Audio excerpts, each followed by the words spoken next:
Good morning, everybody. Let's go ahead and get started this morning. My name is Mike Cunningham. I'm with Coastal Financial Advisors, and we do really appreciate your time this morning. We're going to take about 30 minutes and I think hit a topic that is very near and dear to virtually everybody. Our topic today is the economy, the pandemic, the elections, and what's next.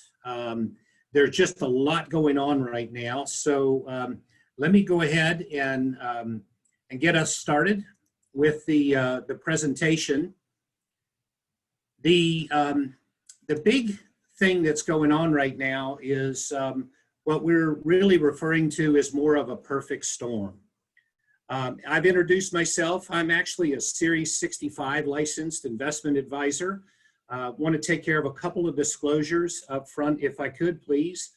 Our specialty is really in the area of helping individuals as they start to approach retirement, what we call pre-retirees, and then retirees as well, with a special focus on tax-advantaged retirement planning.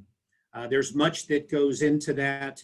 I think the important piece here really is that as a Series 65 advisor, we are referred to as fiduciaries. So I have a responsibility in everything that I do to put our clients' interests first. And you'll see in the presentation today that we stay very much focused on making sure that this is educational, but also a good presentation. We hope you'll get a lot out of that. I'm not affiliated with the government or the Social Security Administration. I am independent. I'm also not a licensed CPA or enrolled tax preparer, so don't intend to give any advice today. This is really informational, an informational session and discussion. We do have you muted this morning. And we're going to open up at the end for questions. So if you do have some questions, you should see a chat box, and you should be able to actually go in and put your answers in the chat box. We'll try and get to those. What I'd like to do is really have you understand in a short period of time, about 30 minutes, what we're calling the perfect storm of 2020. I think most people would agree that 2020 can't get past us soon enough. It's been probably the most difficult year that most people will see in their lifetime. I do want this to be educational, so we're not going to talk about products. We're not going to sell anything, and we're going to open it up at the end for some questions. Do, if you will, try and keep your questions to the information at hand and the conversation that is taking place. We're really going to try and have you understand what I call the new digital economy. And I'm going to break apart each of these three components to the perfect storm: the economy, the pandemic, and the election. I know that a lot of you right now hear a lot of stuff going on. There's tremendous amount of things going on TV, on radio, advertisements, billboards, you name it. I am not going to make any political statements whatsoever. This really isn't about politics. I'm going to talk about the elections, but I'm really a person that deals with math and science. I'm a planner. I deal with taxes and numbers, and I'm kind of geeky about that kind of stuff. So there will be no political statements. I'm going to stick to the data as we step through these presentations or these slides. I've tried to keep it fairly short.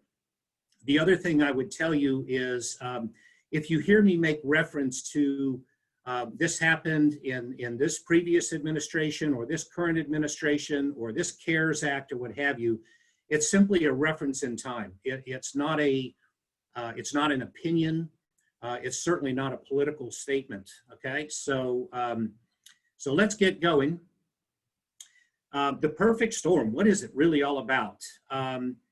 I was very fortunate to be able to talk with a few clients, and they had some concerns, and I started to hear it from more than one client, and the question went kind of like this. Hey, Mike, you know what? This economy is terrible. We've got this pandemic thing going on, and I'm not sure what the markets are going to do. I'm really kind of concerned about my retirement assets. And now we have the election coming up. What do you think? And that's a big question. What do you think? Once I heard it from a few clients, I decided to seek out a couple of experts. I was fortunate enough to be able to connect with one of the most highly respected economists at McKinsey and Company, who's a world-renowned consulting company, as well as another market analyst that specializes in the area of taxes. And really what we're going to talk about today is my observations from those conversations. It was one of the most enlightening conversations that I think I've ever had the opportunity to be a part of. And I want to share that with you. And it starts with the concept that we're really going through a complete digital transformation. We now have two economies. Now, I know that sounds crazy, but we also have two stock markets as well. Because what's happening is the economies now have kind of separated. You've got this digital economy where everything is going online, and it's going online very quickly.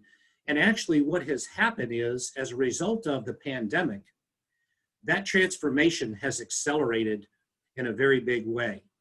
It's also separated, in some senses, the market. And so we have the digital markets, if you will. They're led by what we call the FANG stocks. F for Facebook, A for Amazon, A for Apple, N for Netflix, G for Google. And we can't leave out another one of the really important companies there, Microsoft. These companies have led this digital transformation and continue to lead this digital transformation in a very big way. What this means is that there are certain companies that are being left behind. As these other companies, and think about when we say other companies, I really refer to it as Main Street USA. It's your service companies, it's your restaurants, it's your travel companies, the airlines, the casinos, the resorts, it's retail. Think about the number of stores that have been a part of Main Street USA for decades now, and they're being left behind, and they're being left behind very quickly as our economy starts to and continues to accelerate through this digital transformation. If we look at these companies and we take just the top 10 stocks right now that are leading, these FANG stocks, if you will, those companies in the stock market today are up over 37% since January. The other economy, the other stock market, if you will, Main Street, is still actually down. They haven't recovered from the big drop that we had in March. They're actually down on a year-to-date basis by about 12% or more. And there's been a tremendous amount of volatility as well. So we're seeing this change not just in our economies, but we're seeing it actually reflected in the stock markets. And this is something that's here to stay. I would equate this transformation to the transformation that this country saw when we went from landlines, think about your phone lines, picking up the phone that was hardwired to a wire, over to cell phones. It was a transformation that took years, but we made it through. It's equivalent to the Industrial Revolution and then transforming as a country to the internet, okay? It took over a decade and continues to transform. So we're going through another one of those major transformations. So let's talk about the economy. Unemployment, no question, it's at an all-time high. Companies are going out of business. Bankruptcies right now are up about 40%. In certain states, it's higher than that. A lot of this unemployment is the Main Street economy, and it continues to be the Main Street economy.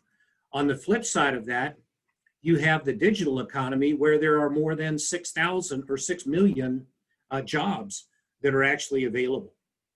today, and they're continuing to hire. Amazon, for example, just announced this week that they're going to hire over 100,000 additional people to help them through the holiday season. You've got small businesses that are closing. You've got the government, which has come in out of a need to keep the economy from completely collapsing, and they provided PPP loans. These were loans that went out to individual businesses to help them try and make it through this really difficult economic time that we're being faced with as a country. There were stimulus checks that were sent out to individuals as well. Consumer behavior has completely changed, and it's changed forever. And it's causing this whole transformation to accelerate. Think about the fact now that you can actually go into a car dealership and you don't even have to purchase the car by going to a car dealership. You can actually go online. You can see the exact car that you want to purchase. And there are actually now dealers that are out there doing all the paperwork online, so that all you have to do is show up, get your keys, and drive your car away. License plates are on the car. Everything is done. You're ready to go. People are buying cars online. Think about the number of people back in January that were not actually purchasing their groceries online, that no longer, for the most part, go to a grocery store because they're buying everything online. Okay, so we're going through a very rapid transformation. Travel, leisure, as we said, the casinos, and oil and gas. When people don't drive their cars, when people don't go on vacation, when airplanes don't fly, oil and gas don't do well. And this segment of our economy is not only near a standstill, but continues to be near a standstill. You haven't seen a rapid uptick in that aspect of it. So what really drives the stock market? It's actually company earnings.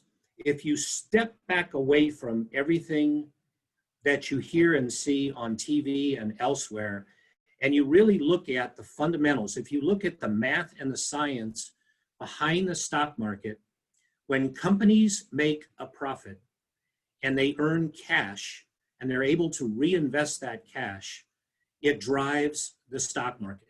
When companies don't earn, the markets will go down. This digital transformation that we're going through is going to succeed, and it's going to move very quickly. And as a result of that, what we're going to see is a lot of Main Street, particularly in certain areas and certain places, are either going to fail or they're going to have to go digital. And you're probably seeing that right here in Wilmington now.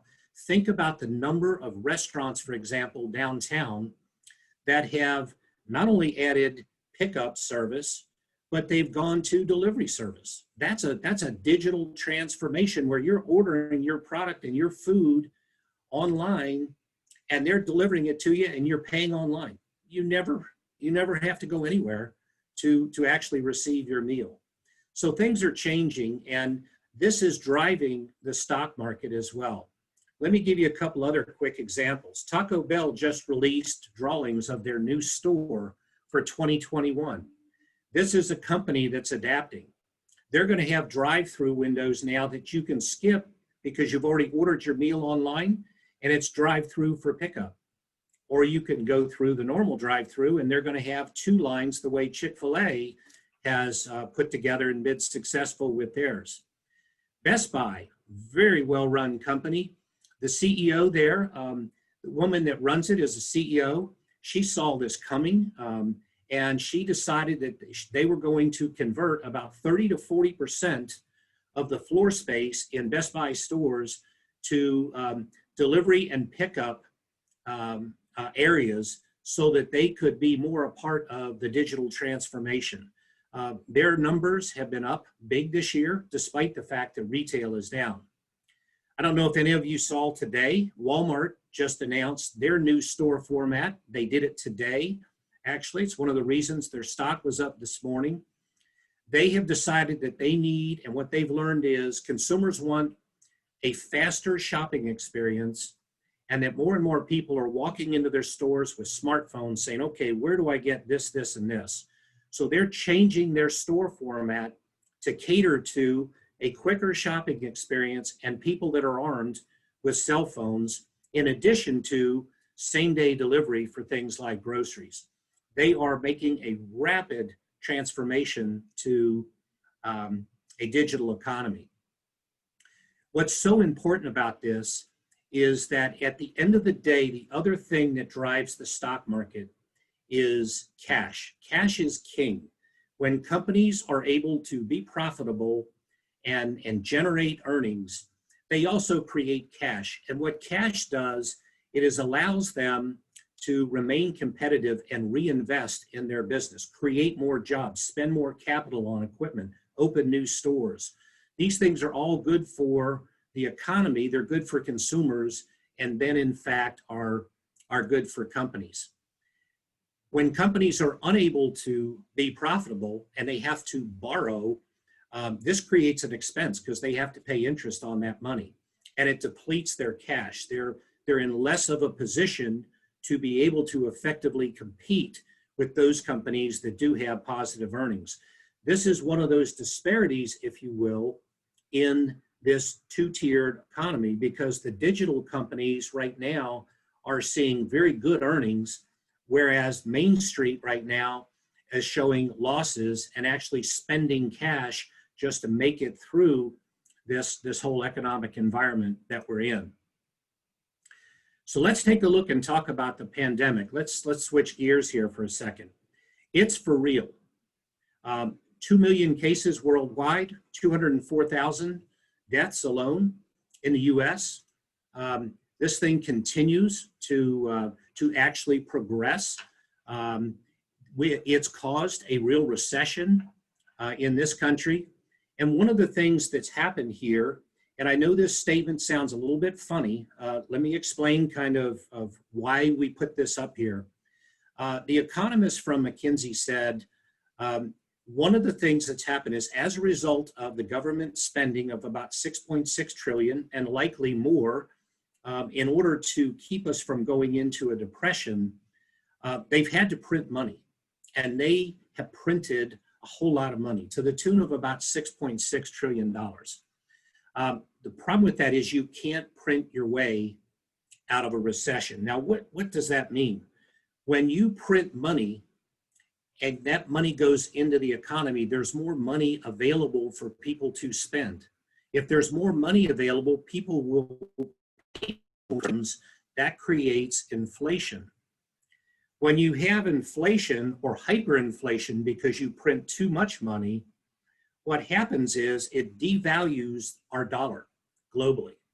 Our dollar becomes worth less because our goods cost more. If you're in another country and you're trying to buy a vehicle made in the US, you're going to pay more for it because of the inflation effect on our dollar. So our dollars and our bonds become less valuable. As a result of that, if you follow that through, when bonds become less valuable, they're harder to sell. If our government can't sell bonds, because this is how we actually raise cash in order to put it back into the economy, then the only way to do that is to raise interest rates. Corporations do the same thing. To give you an example of this, yesterday, Macy's sold hundreds of millions of dollars in bonds. Macy's is a company that's in trouble. They're trying to go through this digital transformation. They've closed hundreds of stores already. They've even closed some of their premier stores up in Manhattan. They put an 8.3% interest rate on their bonds.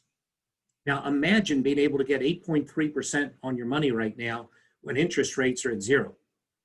That is a tremendous interest rate, but it's risk as well. And when you see interest rates start to go up like that, it really creates a problem because we have to pay interest on our debt. And we've just increased that debt by over $8 trillion. So there's a problem with this, and that problem is what it tends to do is crowd out the other smaller items in our country's budget. So what are the big items? Well, there's three items really that make up about 72 cents of every dollar that we spend. Medicare and Medicaid, Social Security, and the debt, the interest that we pay on our debt. Those are the three biggies. The fourth, a close fourth, is actually our defense spending.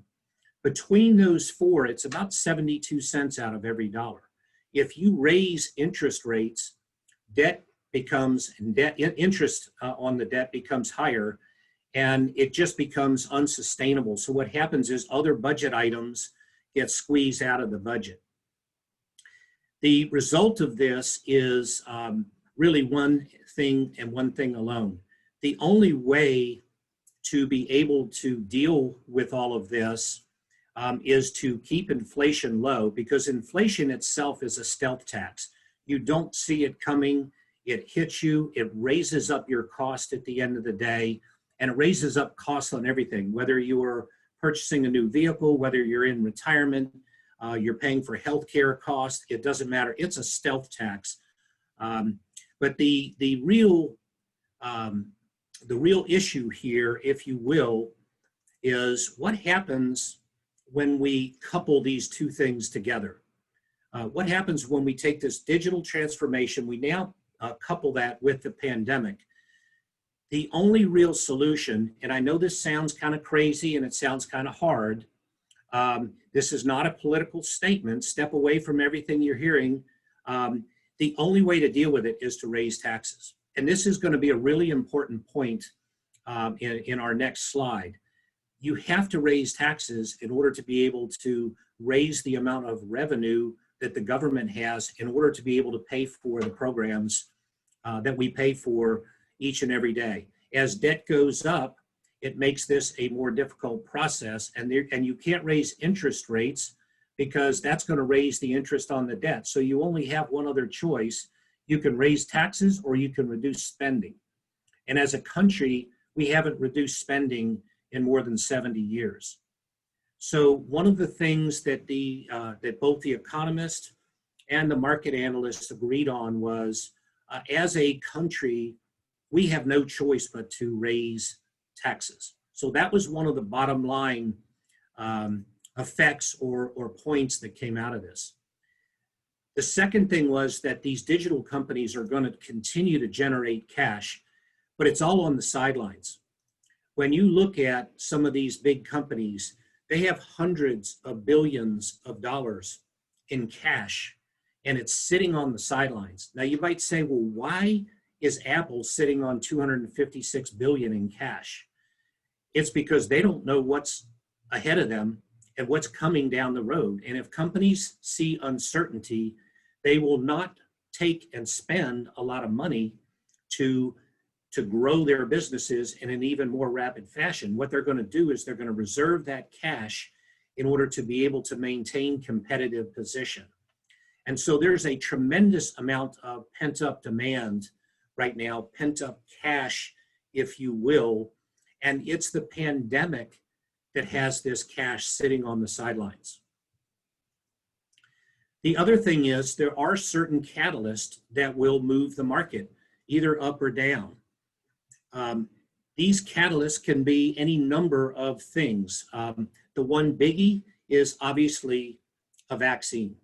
If you can control the pandemic, if you can control the virus, then you're going to unleash the economy. Now think about that for a second. If you know in April or May of next year, or whenever it might be in 2021, that you have a vaccine and that you don't run the risk of getting the coronavirus because you have the vaccine and you are now safe, are you more likely to go back to a restaurant? Are you more likely to go to a party with 20 or 30 friends as opposed to avoiding the party? It's going to unleash the economy. And this is why you're hearing so much talk about that right now, because these companies aren't going to move until they know that this economy is back on track. And right now, there's too much uncertainty around that. What will happen, and the question becomes, what happens? Well, those who don't adapt are going to lose. Example being the cable companies. If you look back 5 years ago, everybody had cable in their house. And more than 5 years ago, there were a few companies, primarily Netflix, a couple others, smaller players, that started to change the model. And now all of a sudden what you see is the cable companies literally losing subscribers by the hundreds of thousands per month because the model's changing.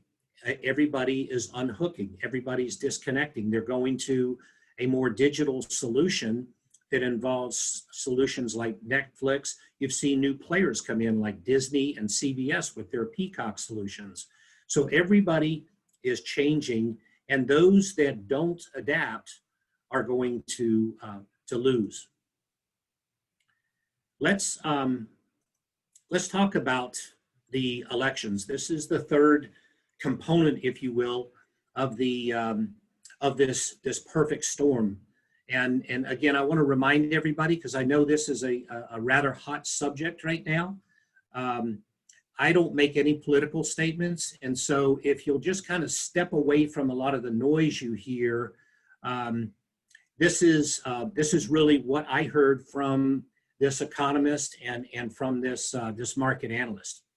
So what about the elections? The single biggest point that I heard probably as a part of this whole conversation was, you know what? The elections don't matter. I know that sounds crazy. It sounds absurd at this point. You're saying, man, this guy doesn't know what he's talking about. How could it not matter? Well, if you step back and look at what drives the markets, it's not elections. The digital economy is here to stay. The elections cannot change that. It's going to accelerate at a pace that you have never seen before in the history of this company. The debt that we've accumulated is here, and it's here today, and there's conversation to actually add maybe another 1 to 2 trillion or more dollars to that. So there is no recourse but to raise taxes. It's just a certainty. It's a mathematical certainty. It has nothing to do with the elections. It's a mathematical certainty. Now, here's the thing. People are like, okay, so, what do we do if taxes are going up? Well, if you look at how we function as a country, we have multiple processes that a tax change has to go through. It has to go through the House of Representatives. It has to go through the Senate. It has to be signed off by the President of the United States.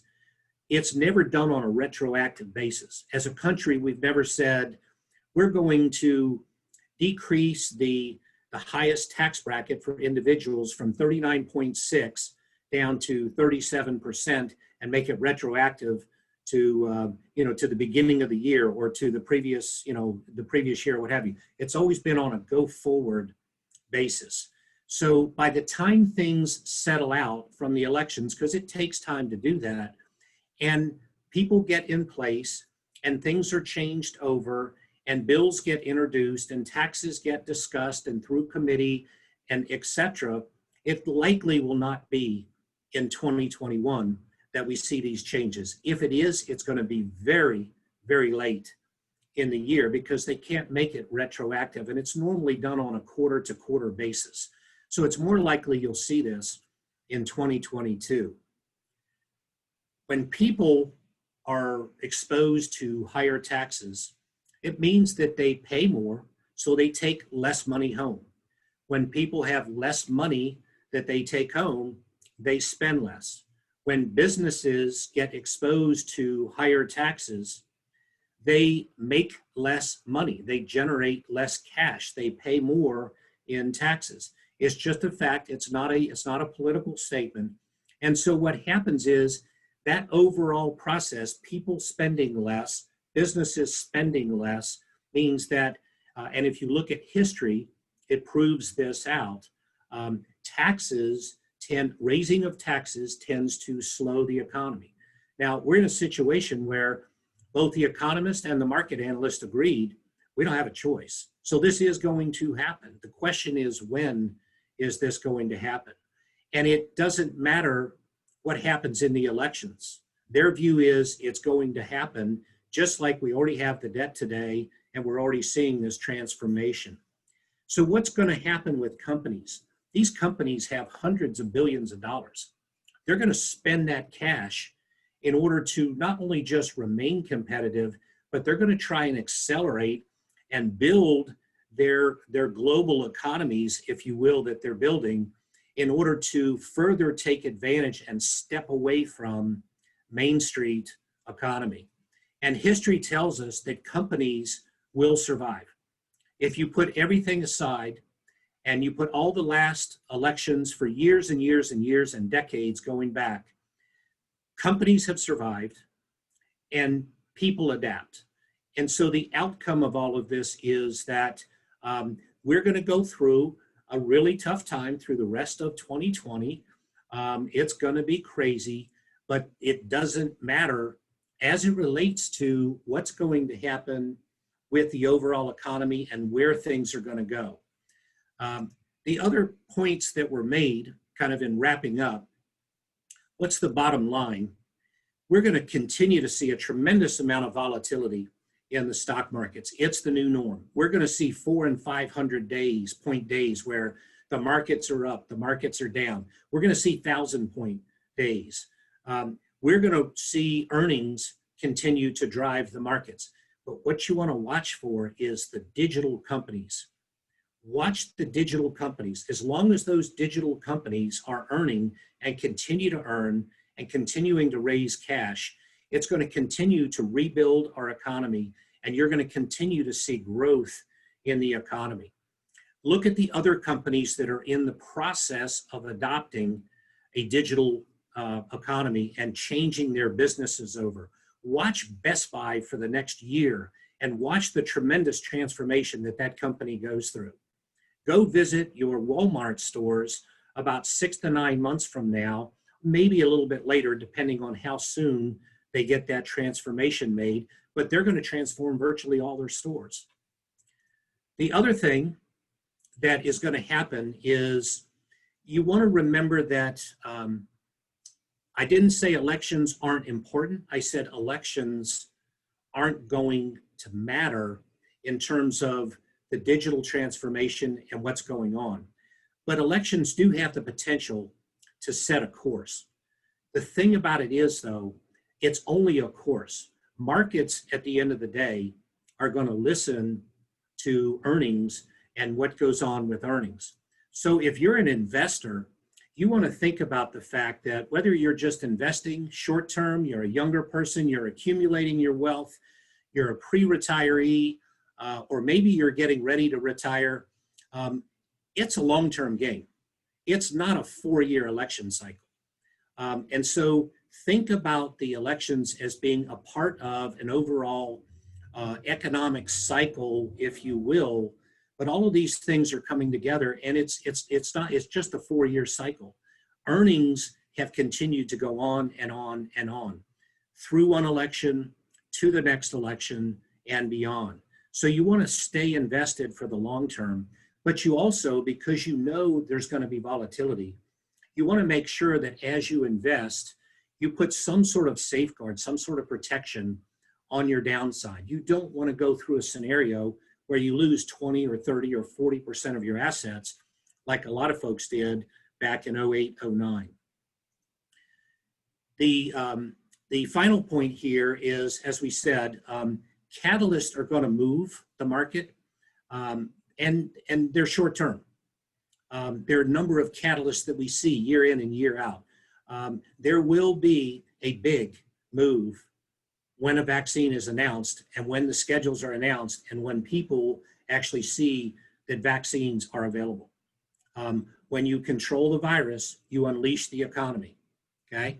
When you announce that there's a vaccine available, that is the start of controlling the virus. The market is waiting for it, and you're going to see some really big volatility. You're going to see the market jump probably 1,000 points or more when this happens. So it's important to stay invested. The last point I would make here is really in terms of the virus, not only is that important, but we have to remember that speed right now and what's happening is phenomenal. we've seen about 3 years worth of transformation in about 3 months. We've seen companies that weren't in a digital world before back in March that are now in a digital economy and doing very successful and being very successful with it. So things are going to continue to move at a very rapid pace. The example of that being a company called ZPG. This is a company that looked at their customers and said, you know what, we're going to change the way we define our customers. They were a company that allowed you over in Europe to be able to search for a home, just like you might now on something like Zillow or Realtor.com. They noticed that there were other sites that were doing property comparisons. There were other sites that you had to go to get your mortgage, and another site that you had to go to really check out different moving companies that could help you move. There's another company that was doing your phone moves and things like that. They decided to define the journey for their client as all of those. And so this company now gives you the ability to do all of those things right there on their site. They have created a digital economy that allows their clients to search for a home, compare the home, buy the home, finance the home, hire a moving company, put your phone systems in, do the whole thing, and never have to leave your house. So these are the kind of things that you should expect to see, and you should expect to see it with very rapid speed. So I want to wrap up there. Meg, if you could, if we'll go ahead and open up the lines. My contact information is here. If anybody has questions, I'd like to go ahead at this point and open up the floor for any questions. And I'm going to just check real quick and see what we have.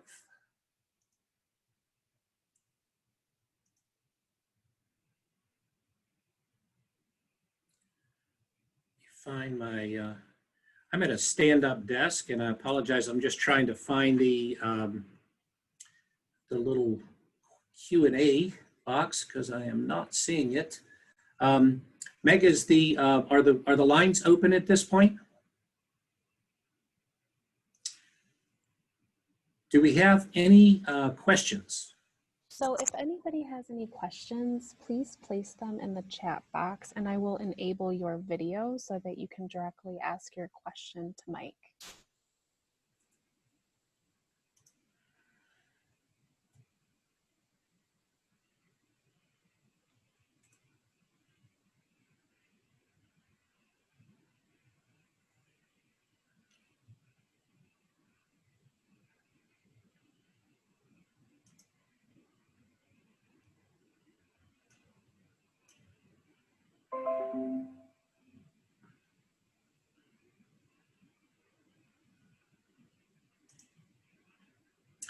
All right, well, it looks like we probably don't have questions at this point.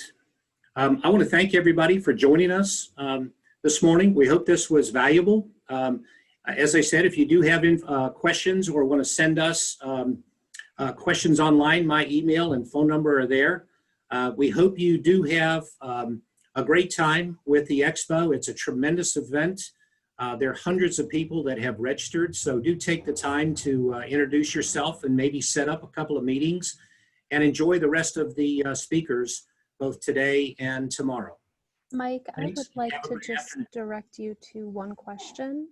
Okay. In the chat from Todd, he's asking, what is the name of the company that you gave the new digital services example of? It's called ZPG.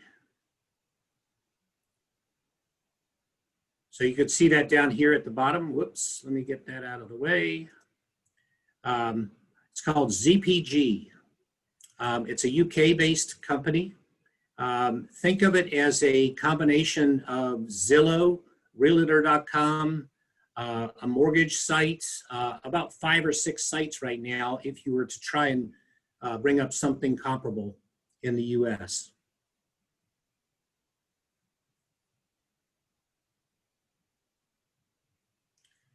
Other questions?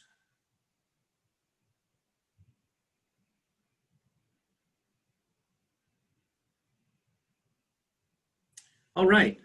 Well, I hope everybody has a great afternoon. Enjoy the conference, and thank you again for your time.